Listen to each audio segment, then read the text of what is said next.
SRF Audio. Jetzt musst aber du die Zusammenfassung machen. Ich habe sie das letzte Mal. Ich? Klar. Ja, muss das sein? Jedes Mal die Zusammenfassung. Machen wir eine Wette, dass ich nicht mehr als 5 Sätze brauche. Also gut, was geht die Wette? Ja, sagen wir ein Gückeli beim... Halt. Keine Reklame. Lass mich doch ausreden. Ein Gückeli beim Kurt Früdi hei. Weißt du, so ein Backhändel, wie so ein Riesel von Graz am ich gemacht. Also gut. Und wenn du mehr als 5 Sätze brauchst, brötelst du uns ein Filet à la Gerwig. Einverstanden? Einverstanden. Also los. Wir haben in den letzten 2 Sendungen von einer Familie berichtet, die in einer Notbaracke im Barackendorf Eschenex, Zürich gewohnt hat. Satz Nummer 1. Rabis Eschenex, Zürich gewohnt hat, einer Bündnerfamilie mit 4 Kindern. Und die 4 Kinder und die Eltern sind wahrhaftig Schreckensmieter gewesen, die in der ganzen Umgebung als Kampf- und Streithähne berühmt und darum auch entsprechend unbeliebt gewesen sind. Punkt. Erster Satz. Zweiter Satz.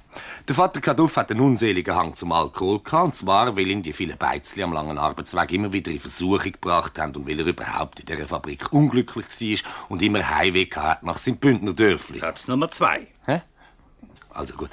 Im Amt für Notwohnung ist beim Chef dort, beim Herrn Völlmi, ein Bauunternehmer namens Frener auftaucht mit der Bitte, man möchte ihm doch eine möglichst schaurige Notmieterfamilie mit richtigen Säugofen in eine feudale 5-Zimmer-Wohnung am Zürichberg setzen bei einem ganz billigen Zins. 3. Nicht 3, Zins, weil er das Haus schon lange umbauen möchte, aber der Mieter im Parterre einfach nicht rausbringen. Und er sei überzeugt, dass der fluchtartig ausziehe, wenn über seinem Kopf die Hölle losging mit dieser Schreckensfamilie. Punkt. Das war aber auch C gewesen. Für was?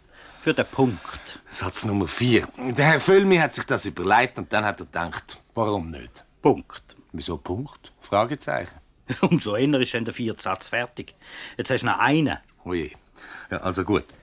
Die Familie Kaduff ist aus allen Wolken gefallen, die sie von dieser Wohnung gehört hat, und sie haben es gar nicht glauben. Aber schliesslich haben sie schon gemeint, sie hätten es gross losgezogen. Nur wo dann der Völlmi gesagt hat, er müsse dann noch Referenzen einziehen bei den Nachbarn von Kaduffs, da haben sie dann gesagt, der Traum sei leider aus. So, 5 Sätze. Stimmt's oder nicht recht? Ja, also gut, Backhändel à la Riesel bei mir daheim abgemacht. Aber hast natürlich viel nicht gesagt. Ich kann doch in einer Zusammenfassung... Zum Beispiel vom Fred und von der Sophie. Eben von der Liebesgeschichte. Gut, dann erzähl du das noch. Aber ohne Wieso Weil du immer sagst zwischendurch, wenn du etwas erzählst. Das ist nicht wahr. Wohl? Das ist nicht wahr. Ja, 1 Mal vielleicht oder 2. Aber wenn ich mehr als 5 Mal sage, dann... Dann mache ich dir ein Filet à la Gerwig. Einverstanden? Gut. Das gilt noch nicht. Klar gilt's. 1. Ja, das ist... Also gut. Der Jüngste von Skaduffs hat Balzli geheißen, 11 Monate alt. Dann der Kari, ein Viertklässler, und der Sepp, wo... 2. Der ist gerade in der 6. hocken geblieben. Und Sophie, die der Lift bedient im Warenhaus und ein bisschen abenteuerlustige... 3. So ein kleiner Halbstache war, hat Bekanntschaft gemacht mit einem etwas dubiosen Gesell, der behauptet, er sei am Zürichberg daheim, wo aber mit ihrer... 4. 4? Ja. Eben, sie sind schon miteinander mal in eine Villa im Zürichberg eingestiegen und er hat auch mit ihr mit den verschiedensten Wegen schon so 5. Strolchenfahrten gemacht. Sie mag ihn eigentlich gut, aber allmählich ist er ihr doch ein bisschen unheimlich geworden und sie hätte ja eigentlich lieber gehabt, wenn er nicht so einen 6. gefährlichen 7. halben Gangster 8. Das Filet ist dir sicher. Das wollte ich ja wollen. Wenn du eine Wette so blöd abschliessest... Ich koche halt gerne. Das wäre mir lieber, du würdest gerne schreiben. Jetzt wollen wir doch Fürsche machen. Wir haben doch gesagt, wir schreiben heute die Szene von Rüdishülis, der Nachbar vom Kaduff, wie die Referenz über das Kaduffs schreiben. Gut. An die Arbeit. Der Rüdisüli tippt also. Oder schreibt er. Meinst du, unsere Rüdisülis könnten eine Schreibmaschine haben? Ach du Spinnst. Die hätten dir schon längst versetzt. Der Rüdishüli macht zuerst einen Suddel, wie er es in der Schule gelernt hat. Also, dann würde er, ja, was würde er etwa so schreiben? Ja, der würde also da hocken und am Bleistift nagen und dann würde er seine Frau fragen. Was soll ich denn da nach Eibs schreiben? Er schreibt nur alles. Die Hundwar hat das meine genug geärgert. Schreibt nur, dass er sauft und dass er schon mit der Polizei zu tun hatte. Und dass die Frau mit dem Milchmann, man hat das so allerhand gemerkt und eben alles. Ja. Los, ich habe jetzt geschrieben.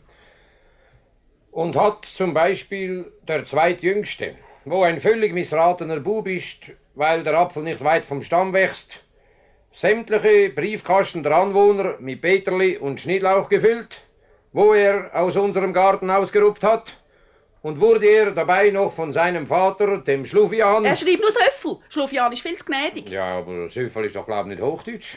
Was heisst denn Söffel auf Hochdeutsch? Säufel? Nein. Oh, je, du, lass mal. Oh, du, wir sind ja blöd. Wieso? Ja, das ist doch... Klar, das ist doch falsch. Das ist das Dümmste, was wir machen können, wenn wir denen eine schlechte Referenz schreiben. Ja, wieso? Du sagst doch immer, was wahr ist, muss gesagt sein. Gehen wir doch weg mit Ihnen Waren. Wenn denen ihre neue Hausherdware gehört, dann kommen sie doch die neue Wohnung nicht über. Ja, und? Und dann bleiben sie da. Wir haben die Besten noch länger als Nachbarn. Genau das Gegenteil müssen wir machen. Was Gegenteil? Gut müssen wir schreiben über die Hundware, sonst werden wir sie ja gar nicht los. Ja, so. Ja, natürlich. Ja, jetzt steige ich, klar. Ja, wart nur, nicht so. Ja, wir würden es sehr bedauern, diese liebenswerten Nachbarn zu verlieren und möchten wir Ihnen sagen, dass Herr Kaduff ein allgemein beliebter, strebsamer und nüchterner Anwohner ist, wo seine Familie in schönster Ordnung etc. Gell, so, hä? Ja. Ja, und sie ist eine vorbildliche Hausfrau, Ja. die schon am frühen Morgen am Putzen und Fegen ist. Ja, gerade die, ja. Und nie ein böses Wort über die Nachbarn Ja, sagt. und die Kinder sind die bravsten vom ganzen Barackenquartier. Und die Älteste ist eine Stütze der Familie. Das ist doch gut. Und sind wir sicher, dass die neuen Mieter schon vom Umzugstage an Ihnen nur Freude machen?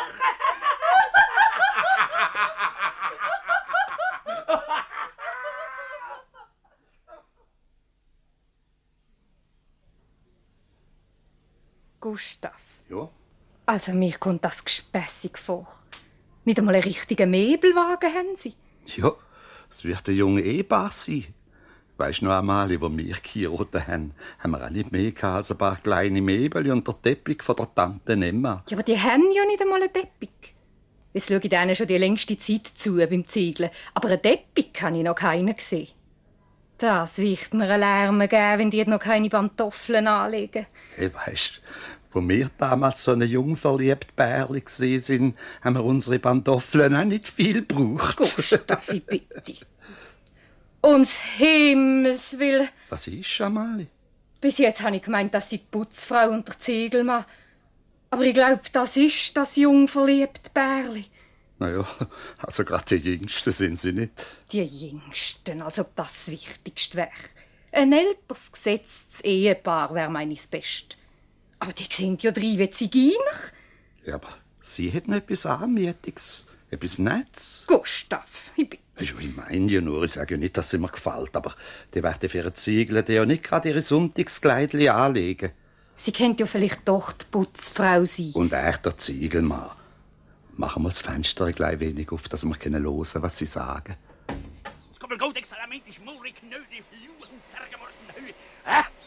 Wenn sie jetzt nicht bei der Kutter gibt, dann hauen sie in den Beiz. Psst.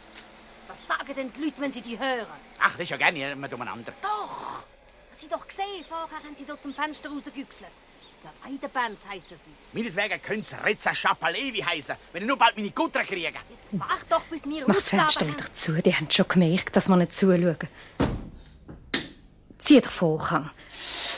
Nein, nur der Tüll, dass wir noch etwas sehen. So, ja. Also, was sagst du jetzt hier dazu? Wie die miteinander schwätzen? Hey, weisst, so eine Ziegel, der macht noch schnell jemand nervös.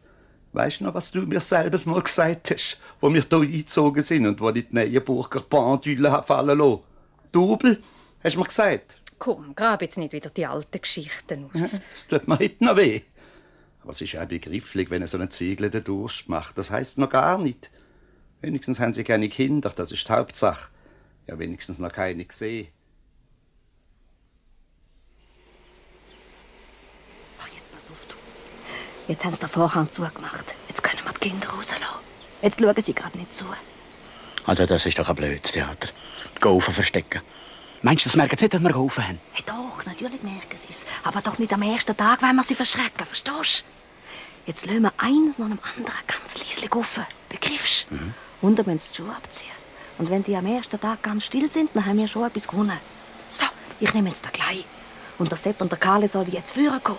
Aber leislich. Was die Mama wieder für Ideen hat. Also, Sepp, Haus. Zieh Sandalen ab.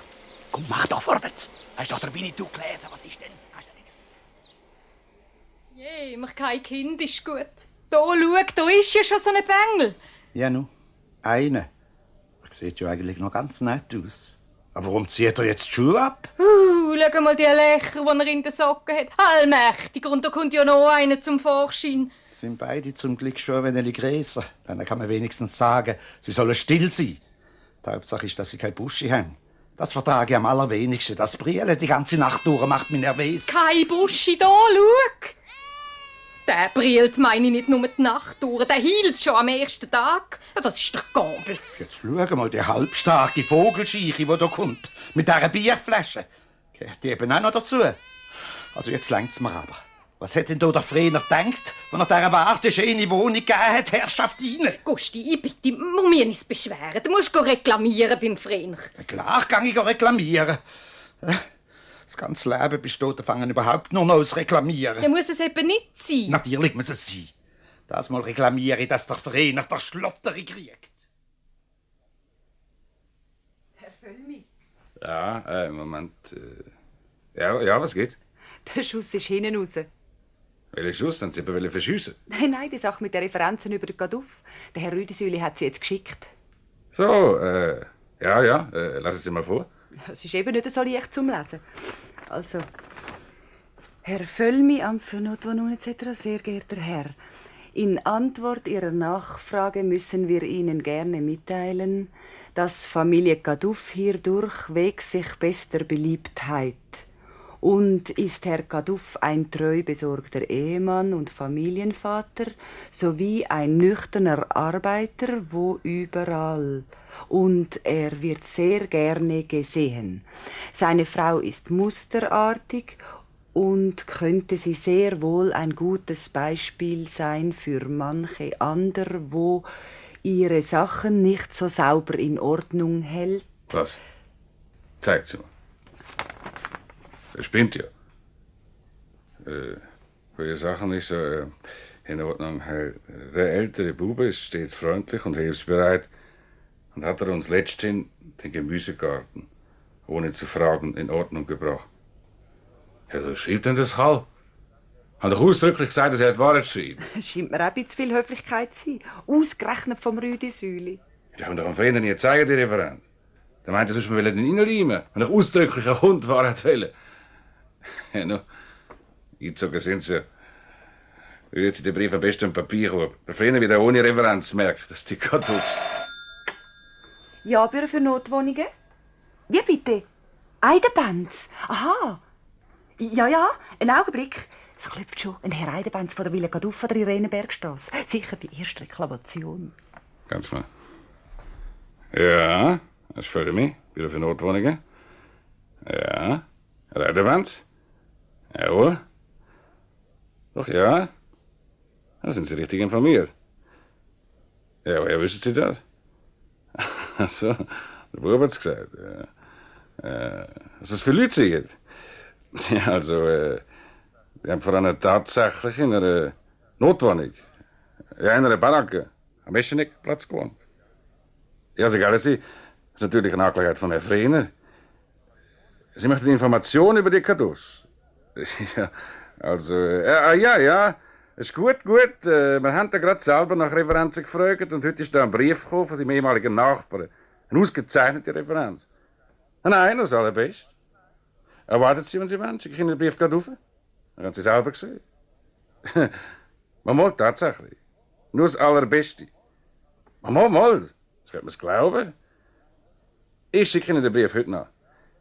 Ja, und hören Sie, wenn Sie sonst noch irgendwelche Beschwerden gegen die Gaduff haben, dann wenden Sie sich doch bitte direkt an Herrn Frener. Wir sind nämlich da tatsächlich nicht zuständig. Gut. Jawohl. Das Gute. Wiederhören. Hoppla. Herr Brunner, fischen Sie die Rüdisüli-Referenz wieder aus dem Papierkorb. Die ist doch noch so etwas gut. Ja, aber der Brief ist ja ein Lug. Hat Sie ihn geschrieben oder der Herr Rüdisüli? Also. Je später der Krach losgeht, umso länger haben sie gerade auf das Dach übernommen. Schicken sie dann nur am Eidenband. Da sind wir am besten aus der Sache. Wenn das nur gut rauskommt. Aber für den Brunnen, wer redet denn da davon? Es soll ja gar nicht gut rauskommen. Das ist zwar ein bisschen ein eigenartiger Schreibstil, aber es steht tatsächlich nur das Allerbeste drin. Los jetzt weiter, Amalie. Ja? Wir sind überzeugt, dass Familie Kaduff überall gern gesehen sein wird und sind diese lieben, netten Menschen uns ans Herz gewachsen, indem wir ihnen zur Wahl ihrer neuen Mieter gratulieren und freuen wir uns sehr. Hochachtungsvollst Rüdi Süli, Magaziner Escheneck, Zürich. Was sagst du jetzt da dazu? Ja, was soll ich sagen? Es ist einfach gespässig. Also das ist ja nicht mehr zum Aushalten. Was haben denn die da oben alle wollen so zu klopfen? Sie sind halt noch bei mir richten. Gustav, ich bitte, das klingt ja wie in einer Schreinerei. Also jetzt musst du etwas unternehmen. Sonst nehme ich den Besen und klopfe an die Beine. Hey, nun gehe ich halt einmal rauf und sage es zuerst einmal ganz freundlich. Gustav, du musst energisch auftreten. Sonst nutzt es bei diesem unkobelten Käbi nicht. Jo, lass mich nur machen.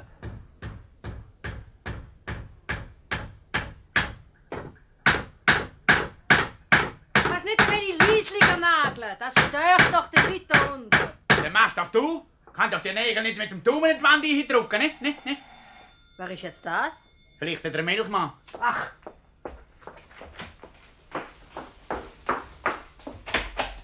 Oh, jeder Herr Eidenbenz. Jo, wissen Sie... Ist irgendetwas nicht recht? Jo, wenn ich schnell mal mit Ihrem Herr Gemahl dürfte reden. Ja, kommen Sie nur rein.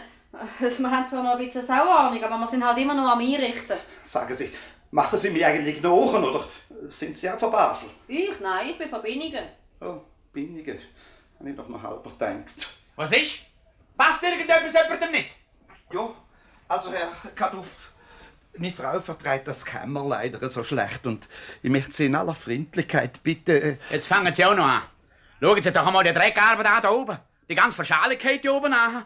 Und das soll ich nicht restaurieren. Hey, ich meine ja nur, weil... Was sein muss, muss sein. Wenn man mit einem Hammer auf den Nagel haut, dann tönt es natürlich nicht wie ein Wiegenliedli. Wegen einem solchen Blödsinn, wenn Sie mich da rausreklamieren. He? Also so fangen wir dann schon gerne nicht an. Sonst klopft dann halt das woanders. Balz. Ich bin einfach empört. Geschieht Ihnen recht. Ist doch auch wahr. Wer redet schon mit dem Herr Eidenbenz? Jo, ich muss sagen, dass ich einigermaßen verblüfft bin über Ihren Ton. Das machen wir ja ganz muff. Herr Kaduff, wir haben bis jetzt wirklich Geduld gehabt. Ein Ziegler ist ein Ziegler, das wissen wir ganz genau. Aber wenn Sie meinen, Sie schaffen sich, wenn Sie so mit mir reden, einen Freund im Haus... Sie müssen entschuldigen, Herr Eidenbenz. Er ist manchmal ein wenig nervös. Ich? Nervös? Also bei allem Verständnis, das ich habe. Aber ansingen lasse ich mich nicht. Ich weiss jetzt gar nicht, was ich von diesen Referenzen halten soll, wenn ich über sie bekommen habe. Referenzen? Referenzen? Von wem haben Sie Referenzen bekommen? Von einem gewissen Herr Rüdi Süli. Oh, Jesus. Er war ihr Nachbar. So, vom Rüdi Süli. Und Sie glauben dem seine verlobten Roman? Der Herr Rüdi Süli schildert sie als einen sehr umgänglichen und liebenswürdigen Herr. Und hat überhaupt nur das Allerbeste über ihre ganze Familie geschrieben. Der Rüdi Süli. Ich hoffe doch sehr, dass sich der Herr Rüdi Süli nicht isst. Sie müssen mich verstehen. Ich habe ja nicht gegen Leute aus, aus einfachen Verhältnis. Aber ein gewisser Umgangston... Der Rüdi Süli hat Gutes über uns geschrieben. Ja, sogar sehr gut. So. Aha. Ja, das ist auch nicht mehr als recht. Ja, auf das können Sie sicher gehen. Wir Kaduff sind rechte Leute. Und selbst sind wir. Jawohl. Vielleicht mit Freien. Wir sind zwar nicht gerade auf dem Zürichberg aufgewachsen, aber auch in den Bergen. Ich weiss es. Ich auch nicht. Und will Ihnen ehrlich sagen, dass es mich zuerst ein bisschen erstaunt hat, dass der Herr Frehner... Ja, aber eben, wenn der Herr Frehner plötzlich so eine philanthropische Anwandlung... Was für Anwandlungen? Eine Anwandlung von Menschenfreundlichkeit. Das ist zwar sonst nicht seine Art. Ich muss nur sagen, dass wir immer ein bisschen Streit haben mit dem Herr. So? Oha. Sehen Sie, mein Mann ist jetzt mit dem Nageln gerade fertig. Aber Sie sehen es doch selber, der Verschalung da. Ja, der geht ja jetzt bald einem auf den auf den Kopf, habe ich gemeint. Ja, ich sehe es. Ist halt eben so eine Sache mit dem Herrn Frehner. Nicht lässt er machen. Seit 3 Monaten reklamiere ich jetzt wegen diesen Wasserhähnen im Badzimmer. Warum? Was haben Sie? Sie tröpfeln Tag und Nacht, das macht einem ganz nervös. Statt dass er mal einen Installateur vorbeischickt. Soll ich es einmal anschauen? Was? Die Wasserhähne. Warum? Die kann ich doch restaurieren. Ja. Kennen Sie denn das? Was meinen Sie denn eigentlich? Wasserhähne sind meine Spezialität. Ja. Ja, sind Sie denn Installateur? Nicht direkt. Aber vor einem Wasserhahn habe ich und der Milchmaschine... Balz! Ja, haben wir zwei keine Angst. Ja, das wäre natürlich herrlich, wenn Sie das könnten. Ich komme dann gerade an. Noch 2 Nägel schlug ich rein, und zwar mit dem Schalldämpfer. Das sind meine Segwatta. Ja, in dem Fall herzlichen Dank schon zum Voraus, Herr Kaduff. Das ist wirklich ausserordentlich nett für Ihnen. Ja, und wenn Sie schon da sind, ich habe Ihren Gartenteil angeschaut. Sie, der sieht ja schon himmeltraurig aus. Also eine solche Schlamperei habe ich in meinem Leben noch nie gesehen. Als wäre Retschau. Ja, gang doch mal selber schauen. Ja, ich muss allerdings auch sagen, dass ich da nicht... Der hat mir schon vor einem Monat jetten. Ja, sehen Sie, genau das habe ich dem Herrn Frehner auch schon gesagt. Aber er sagt, das sei meine Sache. Und ich habe mich schon lange nach einem einigermaßen preiswerten Gärtner umgeschaut, aber entweder haben Sie keine Zeit oder dann sind Sie unverschämt. Unverschämt Tier. Wir selber, ich kann es halt nicht, wissen Sie. Ich habe halt rheumatisch. Oha, das müssen Sie wieder ein bisschen mit Munkelisalbe einreiben. Das ist noch das Beste, was es gibt. Munkelisalbe? Ja, das machen wir in Graubünden immer. Wissen Sie da von der Murmeli da? Oder so? Ja, nein, danke. Nein, das kann ich nicht, wissen Sie. Meine Frau ist im Tierschutzverein. Hilfe. Ja, nun. Also wegen dem Garten. Weil ich meinen ja auch gerade Weg mache, habe ich gedacht, ja, es ging vielleicht gerade hinein. Ich hätte am Abend auch ihr gerade, ja, für ein paar Stützli. Natürlich nicht gratis. Ganz billiges. Es wäre für mich ein Nebenverdienstli. Ja, natürlich, aber ja, kennen Sie denn das? Das ist das Liebste, was ich mache. Das ist mein Dings da, wie sagt man jetzt auch? Ihr Hobby? Eben ja, meine Spezialität. Sie haben eine ganze Haufen Spezialitäten. Do it yourself, gewissermaßen. Hä? Do it yourself. Aha, ja, klar, sowieso. Selber.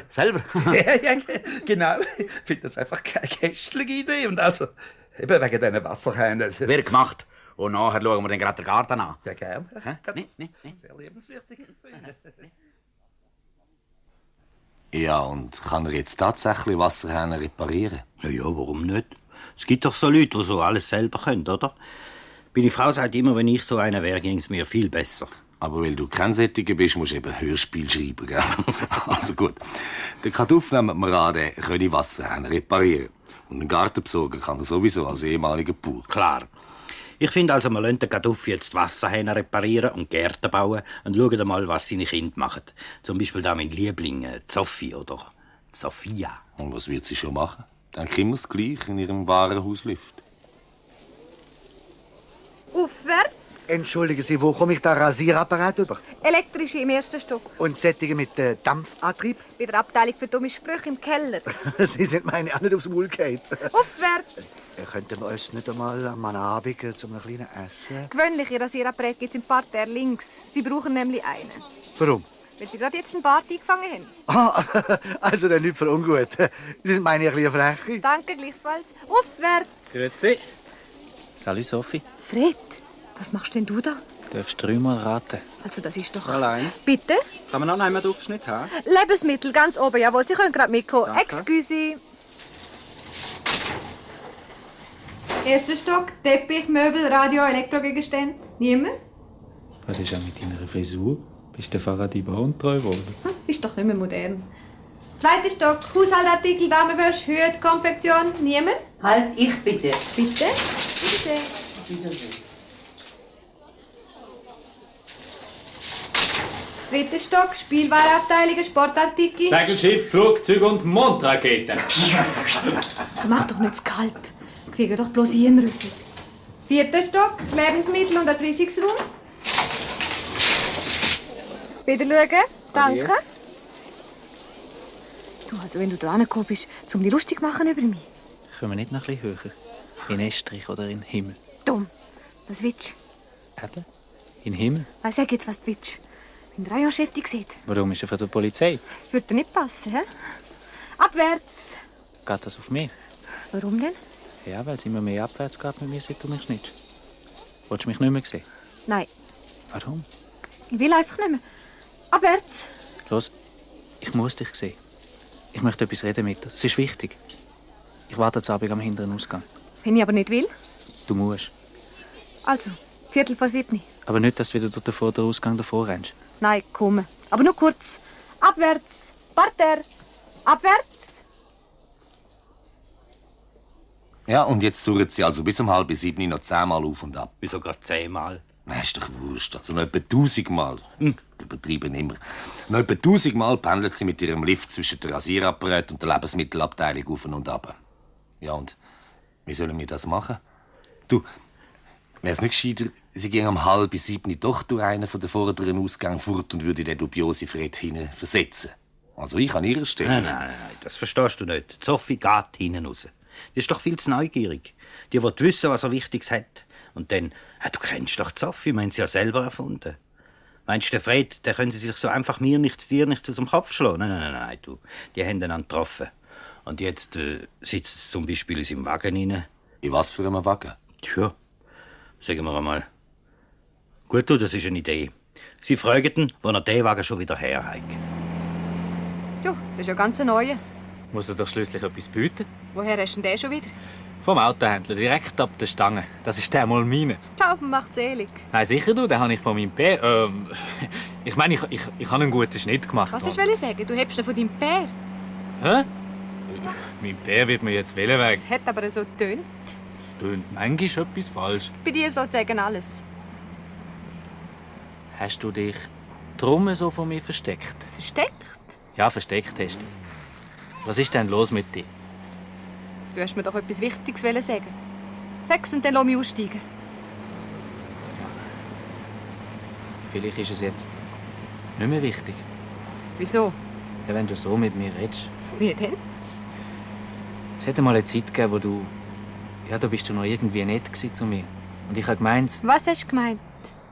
Was man meistens meint. Ist falsch. Könntest du am Ende noch recht haben. Eben. Also dann. Bitte kannst du aussteigen. Ciao. Aber was wäre denn das gewesen? Das ist wichtig. Ist doch wurscht jetzt, oder? Schon. Klar ist es wurscht. Aber wenn du doch extra wegen dem gekommen bist. Ich bin nur wegen dir gekommen. Das ist doch nichts Wichtiges. Wie man es nimmt. Hä? Du bist eben wichtig für mich. Die ganze Zeit, vom ersten Mal an, als ich dich gesehen habe. Aber wenn es dir nicht passt, dann kann ich halt mal einen definitiven Strich drunter machen.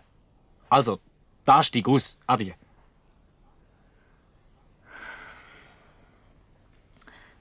Fred, Was? ich habe eben allerhand über dich erfahren. So? Ja. Von dir noch das Allerbeste. Dein Vater sagt... So, hast du meinen Vater gefragt. Ah nein, aber der Johnny hat mir gesagt, dein Vater sei ein schwerreicher Zürichberg-Gesell. Irgend so ein Direktor. Ich habe nie etwas anderes behauptet. Ja, und wenn du an diesen kleinen Einbrüchen, die du damals machst, und an diesen Strolchenfahrten Freude hast. Ja? Eben, du sagst einfach einer von denen, die sowieso alles haben. Und aus lauter Langweil... Ja? Und? Stimmt's? Hör mal, ich will dir jetzt etwas sagen. Nein, los jetzt fertig. Ich habe dich doch auch beobachtet. Für dich bin ich doch einfach nur eine kleine Schabe. So eine, die so zu Villeneinbrüchen und Strolchenfahrten passt.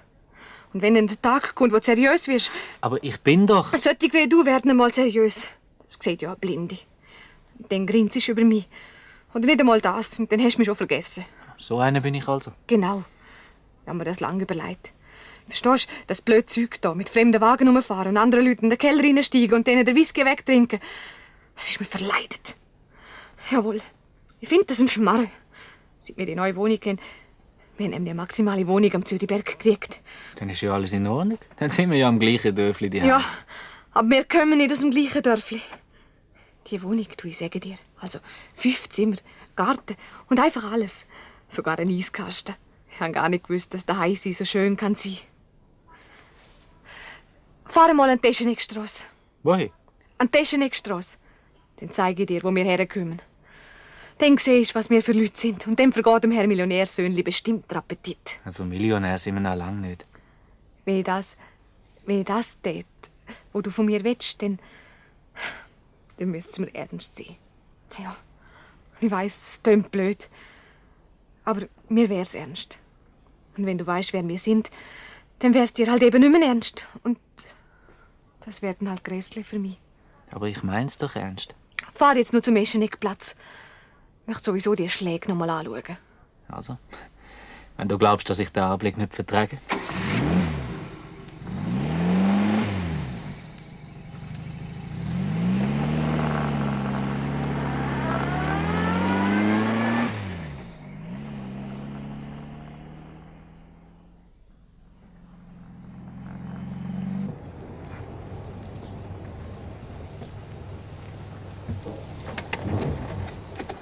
So, Escheneck hast du gesagt. Das wär's.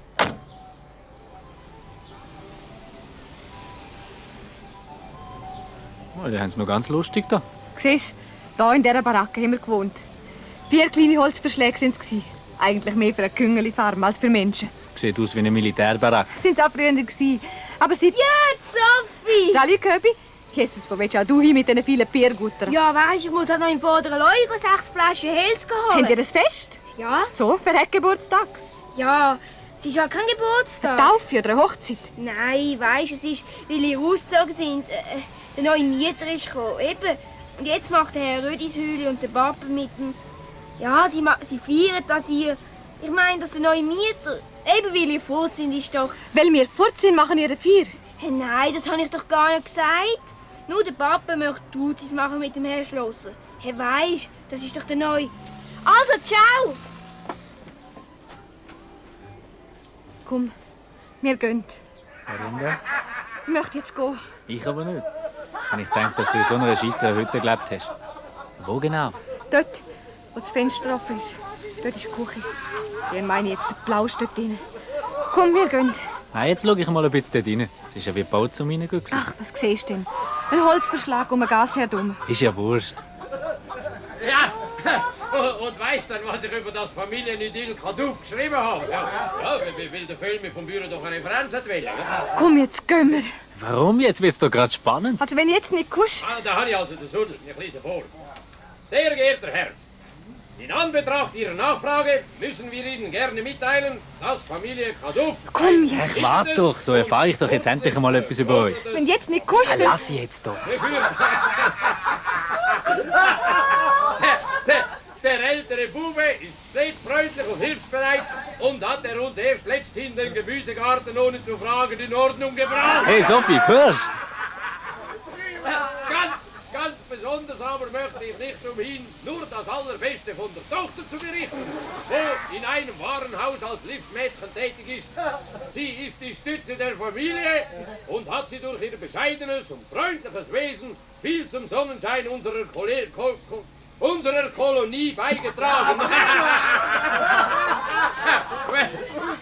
Wenn auch der äußere Schein trügt, so wissen wir doch, dass zum Zusammenhalt der Familie alles beigetragen hat und möchten wir nicht umhin sie als ein gutes Beispiel für unsere Jugend hinstellen.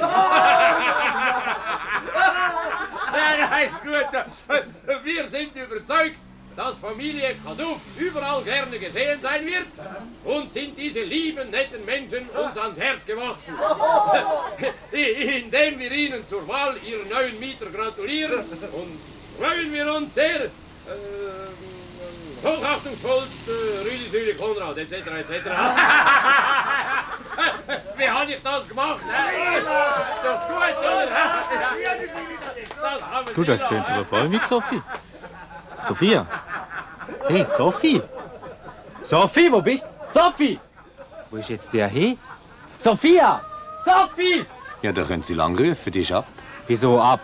Ja, weil sie es nicht vertreibt hat, zuzuhören. Ja, und jetzt schleicht der Fred ganz durch und ein bisschen dumm und ganz traurig zu seinem Wagen. Und er kommt aus der Sophie einfach nicht raus. Und an der Irenenbergstrasse sind sie schon ganz unruhig, weil doch Sophie seit ein paar Tagen jeden Abend pünktlich heimgekommen ist. Und heute ist schon 8:30 und sie ist noch nicht da. So, Sepp, Kari, es ist höchste Zeit. Ins Nest. Was jetzt? Es ist erst 9. Doch, könnt jetzt. Aber leislich, wenn ich höre, dass wieder eine Tür schlägt, dann setzt mal etwas ab. Gute Nacht, Sepp. Gute Nacht. Nacht, Kari. Gute Nacht. Nacht. Wenn nur der Sophie bleibt. Wenn der wieder anfängt mit dem alten Tramp. Die wird schon noch kommen, es ist erst 9. Was sagen denn auch die Eidenbenzer, wenn die sehen, dass das Mädchen so spät heimkommt? Hat's noch ein Kutrapier? Nein, hast doch gerade eine gehabt. Ich habe halt immer noch Durst. Das kommt, glaube ich, von der Höhenluft am Zürichberg da oben. Ich gehe noch schnell durch ins Trübli. Ach, dumm. Ich bin sofort wieder da. Das ist doch keine Wirtschaft für unser Eins. Das ist ganz vornehm, ich hast doch gesehen. Das sind alles weisse Tischtücher. Auf jedem Tisch ist ein rotes Lämpchen. Die würden die komisch anschauen. Ach, mir stinkt's affix. Nicht einmal ein rechter Spund in der Nähe. Und immer da auf der Zehenspitze rumschleichen. Aber es ist doch so schön hier. Ja. Mir ist immer noch alles wie ein Traum. Die grösste Angst, die wacht plötzlich auf und sie auf einmal wieder in dieser Baracke am Escheneckplatz daheim. Aber dort ist wenigstens der richtige Beiz in der Nähe. Was? Himmels Willen, was ist jetzt das? Vielleicht bringt jemand mir ein gutes Bier. Bin langsam am Wunder gewöhnt. Gang, mach doch auf.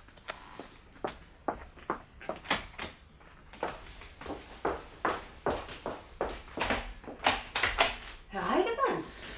Also, Frau Kaduff, jetzt ist es massvoll. So leid's mir tut. Ich muss jetzt dem Herrn Frehner Mitteilung machen. Was ist denn passiert? Sind Ihre Buben heute noch im Garten gewesen? Ja, gell, Sie mir haben gedacht, Sie dürfen noch ein bisschen spielen draussen, wenn wir doch schon einen Garten haben. Wissen Sie, was die gemacht haben? Und meine Frau hat's gesehen. Und sie ist im Tierschutzverein. Was haben Sie denn gemacht? Also, Herr Kaduff, da ist so ein arm ausgehungerter Kätzchen gekommen. Und sie haben sie eingefangen und mit Bixen an den Schwanz gebunden. Meine Frau hat's gesehen.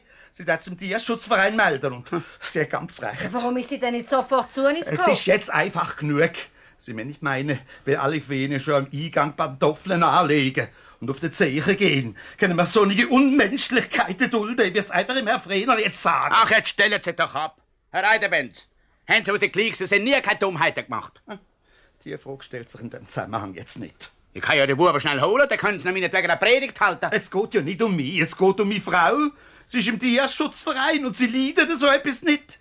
Sie hat schwer's genug müssen durchmachen, wo unser Kanarienvögel gestern den ganzen Tag nicht heimgekommen ist. Aber ist es jetzt heimgekommen? Ja, ihre Kari hat sie ja wieder gebracht. Ganz vergelstert ist es gewesen. Wir haben eben darum gemeint, ihre Kinder haben Tierli gern. Und jetzt machen sie so etwas mit einem Katzenbuseli. Wir dulden so etwas nicht. Gut, dann dulden Sie es halt eben nicht. Sagen Sie es halt dem Herrn Frehner oder dem Tierschutzverein oder meinetwegen dem Bundesrat. Herr Kaduff! Das ist ja wahr.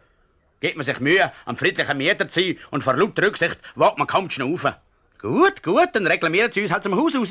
Ist mir ja alles wurscht. Aber wenn wir so ein Blödsinn machen, Sie derige Bögen. Als! Es ist in Ordnung. Ich gang. Was ist? Ah, da ist ja der Saubub. Haben ihr an einer Kätzchen draussen im Garten eine Büchse an den Schwanz hergehängt? Warum? Habt ihr oder habt ihr nicht? Es war nur ein Tomatenbühlenbüchsli und wir haben sie gerne nicht fest abgebunden. Aber der Tierschutzverein... Sophie, was ist denn? Was soll sie? Nichts. Aber du fühlst ja. Wieso? Ah, excuse, Herr Eidenbenz. Ich habe sie gar nicht gesehen. Gute Nacht. Ums Himmels Willen, meine Frau. Da kann man nur an Tieren so zuschlitzen. Ja, nun, das passt ja ins Bild. Wir haben sie nur wegen ihrem Kanarienvogel gemacht. Die Katze ist doch schon 2 Tage auf der Lur gewesen. Das Kätzli. Was hat denn das, Sophie? Sie sehen da ein ideales Familienbildchen, hm? Eine Idyll, gell Sie? Und jetzt gehen Sie zum Herrn Frehner und machen Sie eine Meldung. Auf was warten Sie noch? Ja, wenn die Buben tatsächlich wegen meinem Kanarienvögel... Gehen Sie es melden, dass wir eine unmögliche Gesellschaft sind. Weiss Gott, Sie haben nämlich recht. Und jetzt lassen Sie uns endlich mal in Ruhe. Sie haben halt ein bisschen, ich möchte fast sagen, einen heftigen Ton. Hm? Soll jemand zwitschern wie ein Kanarienvogel? Gehen Sie jetzt. Aber... Gehen Sie, sonst gehe ich. Balz. Hey, ja. Dann wünsche ich halt eine gute Nacht. Schlafen Sie wohl. Aber die Frau Eidenbenz hat doch gesagt, sie habe ja so eine Angst um ihren Kanarienvogel, weil so viele Katzen immer im Garten rumstreichen. Gang jetzt ins Bett. Ist ja doch alles gleich. Gut. Gute Nacht. Und wir dürfen wieder mal zur Abwechslung ausziehen. Mir nimmt es nur Wunder, wohin. Ach Gott. Was hat nochmal der Sophie? Muss mal schauen. Sophie, was ist denn? Das ist doch nicht. Sicher? Ich habe nichts. Ist etwas mit deiner Stelle? Jetzt bist du immer so früh heimgekommen. Und auf einmal. Und jetzt heulst. Weisst, ich habe immer gemeint, einer Mutter kann der Tochter alles sagen. Das nicht. Gerade das. Ist das wegen einem Schatz? Schatz. Ist etwas passiert? Mit einem jungen Mann? Nein, es ist nichts passiert. Es wird auch nichts passieren. Mit dem. Hast du ihn gern? Ich bin doch nicht verrückt. Wer ist es denn? Ein Chapatalpi. Er hat alles gehört, was über uns gesagt wird. Wo? An der Eschenegstrasse. So. Mhm. Dann weiss er jetzt also Bescheid. Und dann ist er da davon. Nein, ihm. Und ich will ihn nicht mehr sehen. Ja, no. Ich habe gemeint, es wird jetzt alles besser, wenn wir einmal in einer anständigen Wohnung sind. Aber es soll halt nicht sein. Da jetzt schlafen. Zieh dich ab und schlaf. Ich schwöre, es ist 9. Ich kann doch noch nicht schlafen. Willst du noch etwas essen? Nein. Was hat der Herr Eidenbenz wollen? Mach dir jetzt keinen Kummer. Was ist denn, Mama? Was hast du? Ja, weisst. Man meint auf einmal, man hat Glück gehabt und sei im Paradies. Und auf einmal ist es aus. Wer ist jetzt auch das? Ach, ist ja gleich.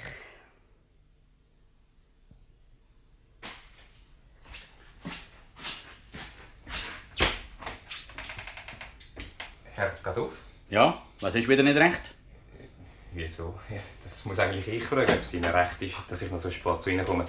Es handelt sich um Ihre 2 Buben. Was ist? Nicht. Was soll schon sein? Unsere 2 Mustersöhne werden wieder etwas angestellt haben. Aber woher? Wenn ein Lehrer auftaucht, meinen die Leute immer, der Bub hat etwas angestellt. Dabei wollte ich ja nichts anderes als Grüezi sagen. Grüezi? Ja, Grüezi. Ja, sehr gut, Grüezi. Grüezi. Darf ich vielleicht einen Moment... Excuse, Herr... Hilti ist mein Name. Herr Hilti, kommen Sie doch einen Moment rein. Danke. Ich bin gerade vom Lehrerkonvent heimgekommen und habe noch Licht gesehen wie Ihnen. Und der Herr Ramseyer, wissen Sie, der Lehrer von Kari hat auch gemeint, es wäre vielleicht richtig, wenn man die Eltern von unseren 2 gerade auf seinem neuen Schulkreis begrüßen würde. Uns liegt am Kontakt mit der Familie und besonders will die Auskünfte und Abgangszeugnis über Ihre 2 Sprösslinge, also nicht gerade so rosig. Aha. Wie meinen Sie das? Ich meine nicht, ich habe nur gesagt, aha. Aha. Ja, eben, wenn Sie noch einen Moment Zeit haben.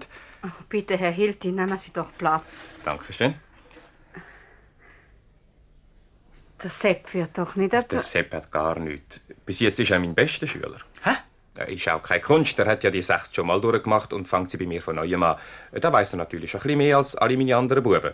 Das sind so Vorteile, wenn man einmal hocken geblieben ist. Das war ja nicht sein Fehler. Ich weiss, ich kenne den ganzen Fall. Und darum möchte ich vor allem eins vermeiden. Jetzt kommt's. Was? Sagen Sie es noch. Sie möchten, dass er mit anderen Kindern möglichst wenig zusammenkommt. Und dass er den guten Geist von der Zürichberg-Söhne nicht verdirbt. Am liebsten hätten sie ihn aus der Klasse, gell Sie? Aber ich kann Sie trösten. Wir sind bestimmt nicht mehr lang da. Was? Wie meinen Sie das? Genau wie ich sage. Ich glaube, Sie haben mich offensichtlich völlig falsch verstanden. Nein, schauen Sie. Mir ist jetzt alles klar. Wir passen einfach nicht in das Quartier. Und meine Buben auch nicht. Das Beste ist, wir ziehen aus. Möglichst schnell. Und wir gehen auch. Da können Sie sicher sein. Und wenn wir müssen, zelten. Ums Himmels Willen bei dem Säuwetter. Das ist doch mir gleich. Nein, Herr Gaduff. Sie haben, ja, wie würden das meine Buben sagen? Ja, Sie haben komplett den Falschgang drin. Kein Mensch hat etwas gegen Ihren Sepp und auch der Herr Ramseyer hat gesagt, er werde sich alle Mühe geben mit dem Kari. Ich kann wirklich nichts anderes wollen, als Sie herzlich zu begrüßen in unserem Schulkreis und, ja, aber fassen Sie das bitte nicht falsch auf. Wir wissen, dass Ihre beiden Buben aus einfachen Verhältnissen kommen und gerade darum liegt es uns daran, Ihnen zu sagen, dass Sie uns darum in keiner Weise weniger willkommen sind als andere. Und wenn wir als Lehrer, wir und Sie als Eltern ein bisschen verstehen, zusammenzuarbeiten, dann zweifle ich keinen Moment daran, dass es gut rauskommt mit diesen beiden. Der Sepp ist ein interessanter Bub. Jetzt müssen Sie nur noch anfangen, mich hochzunehmen. Interessant. Der Katze Büchse an den Schwanz binden, dass sich dir da unten beschwert. Oha, hätte das? Und man hat sich beschwert? Und wie? Für uns heisst das, ja, es ist eben fertig. Wir werden müssen ausziehen. Und Gott sei Dank, bin ja noch so froh. Den beiden alten Söder in den Eidenbenzes. Was beherrscht dich doch? Das ist doch auch wahr. Ja, ich weiss gar nicht mehr. Ich habe ein bisschen das Gefühl, ich sei gar nicht mehr falschen Moment gekommen. Ja, nein, sie hätten gar keinen besseren Moment können aussuchen. Jetzt wissen sie wenigstens, woran sie sind mit uns. So, und jetzt gehen in eine Spunte und nehmen eine innere Dusche. Aber bald kannst du doch jetzt nicht einfach davonlaufen. Warum nicht? Weil der Herr Lehrer da ist. Ja, kannst denken, der kann mir doch nicht kappen. Er kann ja mitkommen und mit mir über meine interessanten Buben reden. Das wegen interessant. Haben Sie schon bemerkt, dass Ihr Sepp eine außerordentliche Begabung für Modellieren hat? Für was? Er hat in der ersten Stunde ein Kätzchen aus Lehm modelliert, ein richtiges kleines Kunstwerk. Kätzchen mit einer Büchse. Also ich sage Ihnen, mich kann man ja nicht hochnehmen. Nicht der Kaduff. Jetzt ist genug heute unten. Adieu! Balz! Aber Frau Kaduff, wegen so einem dummen Bubenstreich soll sich Ihr Mann doch wirklich nicht so aufregen. Ich habe fast das Gefühl, er sei ein bisschen streng mit seinen Kindern. Streng. Er kümmert sich ja überhaupt nicht um sie. Es ist jetzt nur, weil wir wieder ausziehen müssen. Er hat sich so schrecklich benommen an Eidenbands gegenüber. Und wenn wir jetzt wieder zurück müssen in so eine Notwohnung. Das Eidenbanzes, das sind die Leute, die da unten wohnen? Ja. Ach so, aha, ja. Ja, also, wenn der Herr Kaduff es vorgezogen hat, so schnell zu verschwinden, dann glaube ich, wäre es aber die Zeit für mich. Vielleicht ist es besser, ich komme wieder, wenn er ein bisschen bessere Laune hat. Ach, schauen Sie, Herr Hildi, das hat ja alles gar keinen Sinn mehr. Also, was ist denn los? Was hat er eigentlich, der Herr Kaduff? Ja. Er ist halt nicht gerade ein einfacher. Und ich habe so gemeint, wenn wir jetzt ein anständiges Dach über dem Kopf haben, dann wäre es ein bisschen besser. Ich habe mir so Mühe gegeben. Aber ich sehe schon, es geht wirklich nicht. Wir gehören nicht hier an. Wo gehören Sie nicht? Hier auf der Zürichberg. Wir machen ja alles falsch. Das ist doch dummes Zeug. Sie machen am Ende nur alles falsch, weil Sie Angst haben, etwas falsch zu machen. Haben Sie dann schon Geschichten mit dem Vermieter? Nein, das nicht. Aber die Eidenbands, Aber das sind doch sicher Leute, wo man reden mit ihnen. der redet doch gar nicht mehr mit uns. Aber vielleicht mit jemand anderem. Also, Frau Kaduff, nochmal herzlich willkommen in unserem Schulkreis und sagen Sie Ihrem Mann, ich komme dann ein anderes Mal bei ihm vorbei. Was ist eigentlich der Herr Eidenbanz von Beruf? Hat er Kind? Nein. Ich glaube, er ist ein Ingenieur oder irgend so etwas. Ich muss dir sagen, Amalie, mir ist nicht recht wohl. Aber Gustav, man will denken, noch dürfen zum Rechten schauen. Hey, ja, aber die Buben haben es gut gemeint. Gut gemeint? Ja, nur ein wenig ungeschickt gemacht. Da hast du ja so gejammert wegen deinem Kanarienvögel. Und sie haben einfach auf eine bisschen eigenartige Weise, ja, die Katze verscheuchen wollen. Ja, aber das ist doch keine Jagd. Ja, sicher nicht. Aber wir müssen doch beide sagen, die Kaduffs geben sich doch alle Mühe. Hast du den Rest gesehen, wie der putzt ist? So hat er noch nie ausgesehen.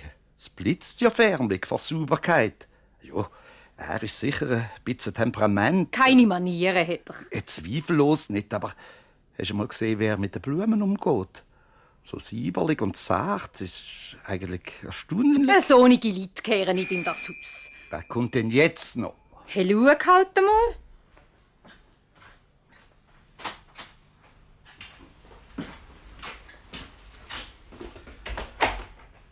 Sie wünschen? Entschuldigen Sie, mein Name ist Hilti. Ich bin der Lehrer vom Sepp Kaduff. Kennen Sie ihn? Ja, danke schön. Es ist vielleicht ein bisschen eine Zumutung, wenn ich Sie jetzt noch belästige. Ja, was wollen Sie? Ich hätte gerne mit Ihnen ein paar Worte geredet über den Bub. Er hat da scheint einen dummen Streich gemacht mit einer Katze. Aber er weiss jetzt die Schule das schon wieder. Ich bin gerade bei den Eltern und sie haben sich scheint beschwert. Und jetzt haben sie Angst, sie müssen wieder ausziehen. Ach so. Ja, kommen Sie doch bitte schnell in die Stube. Ja, gern. Das ist meine Frau. Das ist der Herr Hilti, der Lehrer vom Sepp Kaduff. Ah ja, Guten Abend. Grüezi, Frau Eiderbenz. Ich möchte also auf keinen Fall möchte ich, dass das irgendeine offizielle Strophe von der Schulpflege aus sind. Die Kinder sind ja sonst ruhig und legen auch immer die Pantoffeln an, aber... Meine Mama meint, sie habe das mit der Katze noch gut gemeint. Ja, weil mein Kanarienvogel davon ist, wissen Sie, da habe ich gesagt, ich habe so Angst wegen all diesen Katzen, die rum sind. Das ist aber bezaubernd. Was? Da, die Figürchen in dieser Vitrine drin. Porzellan. Ja, echtes Meissner. Meine Mann und ich sammeln das schon seit Jahren. Aber man bekommt fast kein gutes Stück mehr. Die sollten Sie mal dem Sepp gerade aufzeigen. Warum? Ja, das würde ihm sicher gefallen. Gott, ist das eine zauberhafte Arbeit. Die Rokoko-Tänzerin da. Ja, wissen Sie, der Sepp hat eine ganz ausgesprochene Begabung im Modellieren. Der hat in einer halben Stunde aus Lehm ein Kätzchen gemacht. Das sollten Sie mal sehen. Ja, um es gerade rauszusagen, ich habe das Gefühl, wir sollten denen gerade ein bisschen helfen. Helfen? Wer? Mich? Ja, mir scheint, die Gadufs haben begreiflicherweise so eine Art sozialen Komplex. Sie meinen, man verachte sie, weil sie nicht gerade aus den besten Verhältnissen stammen. Und jetzt haben sie das Gefühl, man schaue auf sie runter. Ja, das sind ja schon Leute, die nicht gerade in unser Quartier... Es sind einfache Leute, die offensichtlich durch einen kinderfreundlichen Hausbesitzer einen, der eben Sinn hat für die Schwierigkeiten, die so arme und kinderreiche Familien zu bewältigen haben, in eine Art, wie soll ich sagen, Paradies versetzt worden sind. Und ich meine, wenn das am Anfang ein bisschen Reibereien gibt... Hey, das ist ja nur wegen deinem Katzenbusi. Ich zweifle nicht dran. Ja, aber wir stehen doch da sozusagen einem sozialen Problem gegenüber. Du Kurt, der Lehrer glaubt es niemand. Wieso nicht? Einer, der sogar noch zu den Nachbarn geht, für einen halb missratenen Sprenzel Sympathie werben. Nach den 9. Also ich kenne so einen. Ich sag dir, den habe ich aus dem Leben gegriffen, wie man so schön sagt. An den hielt ich an, lass ich nichts kommen. Der ist schon recht. Sag mir du jetzt lieber, was aus dem Kaduff geworden ist. Kaduff? Also ja. Ja, der ist ins Trübli über und hat dort etwas getrunken. Was? Ja, Kräuter, denke ich. Aber dort haben sie doch keine Kräuter. Nein, ich weiss schon, wie das gegangen ist. Er hat einen Kräuter bestellt und sie haben keinen dort. Und Schnaps sind ihm alle zu teuer gewesen. Dann hat er halt ein Bierli getrunken und... Hören, zahlen! Sie kommt gerade. Ein Bier haben Sie gehabt? Ja. Sind Sie nicht der Herr, der da bis Eiderbenz eingezogen ist, an der Irenenbergstrasse? Ja, warum? Was habe ich wieder angestellt? Nichts, was sollten Sie auch angestellt haben?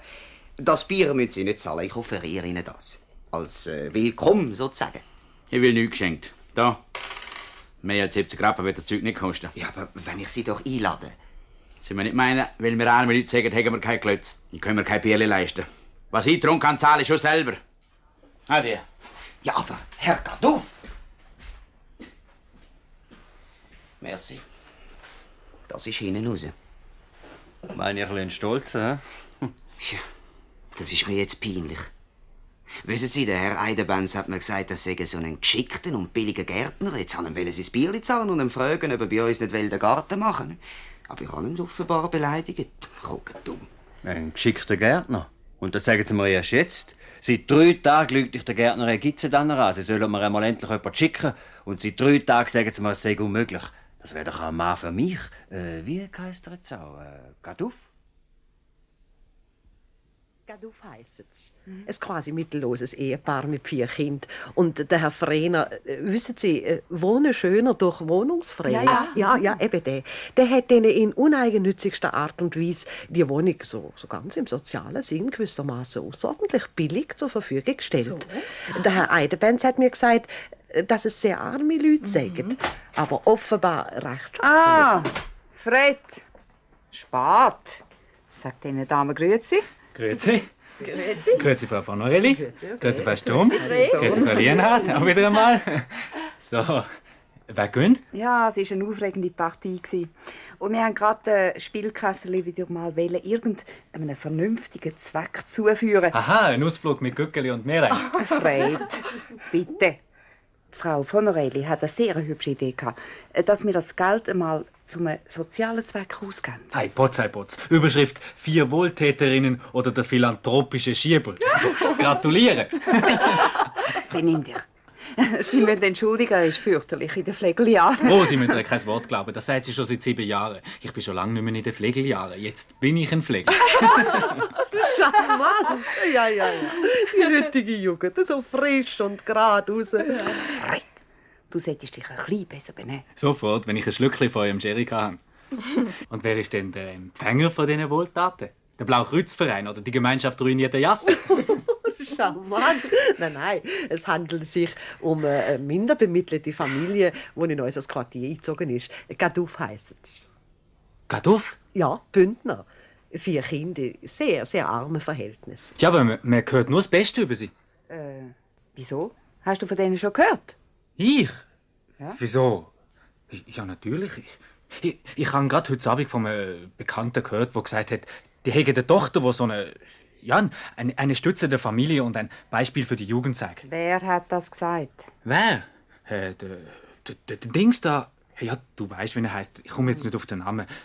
Sie sagen ein ganzes tüchtiges und ein liebes Mädchen. Sie schafft im Warenhaus und gibt alles ab daheim. Also ich glaube, wenn wir die 300 Franken, wenn doch auch Ihr Sohn, Frau Weber, so gute Auskünfte über die Familie Ich glaube auch. Es liegt ganz in der heutigen Zeit, wenn wir über die sozialen Schranken hinwegsehen. Ich schlage vor, wir delegieren Frau von Orelli und Frau Weber. Sie sollen mal Kontakt aufnehmen mit den Gafflis. Gaduff? Gaduff, richtig. Kennst du dann die Leute? Ich? Woher soll ich die denn kennen? Charmant, Ihr Sohn. Er weiß alles.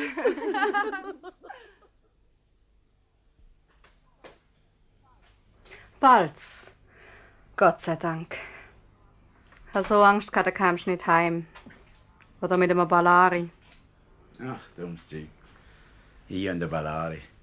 Ich weiß schon bald nicht mehr, wer das ist.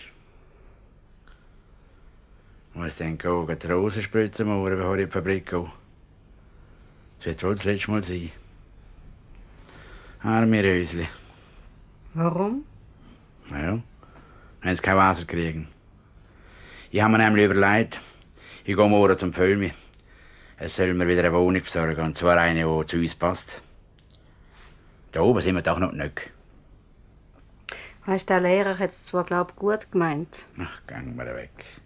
Wir sind doch der ganz feinen Landschaft da dort im Auge. Darum gehen wir halt. Je früher, desto besser. Meinst du? Es war so schön da oben.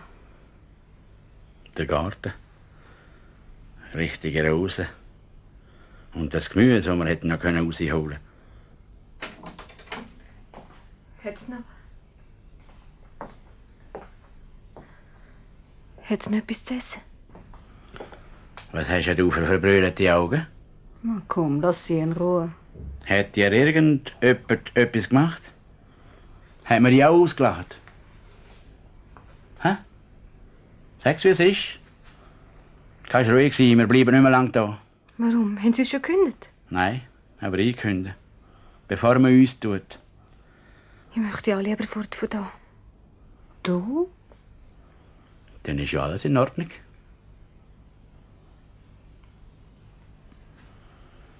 General Sutter Goldrose hier am liebsten.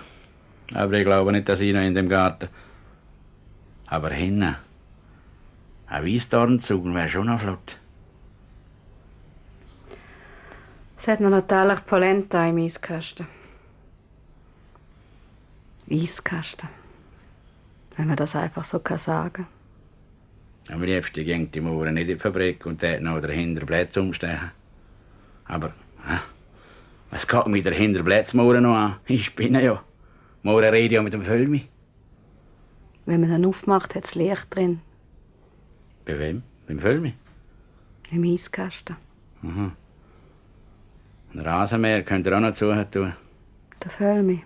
Nein, der Eidenbenz. So. Du. Dort ist mir die Polenta noch Brötchen, die du gesagt hast. Und ein Glas Milch will es auch noch haben dazu, oder? Mhm. Weisst du, ich habe das halt verschammt gerne. Und dann sind sie zusammengesessen und haben gegessen. Und keiner hat mir ein Wort gesagt. Am liebsten hätten sie alle gebrüllt. Für die 3. Sendung ist das aber ein ziemlich trauriger Schluss. Ja, nu, lassen wir es so. Es kommen ja noch 2 Sendungen. Und wer weiß, wie das noch rauskommt.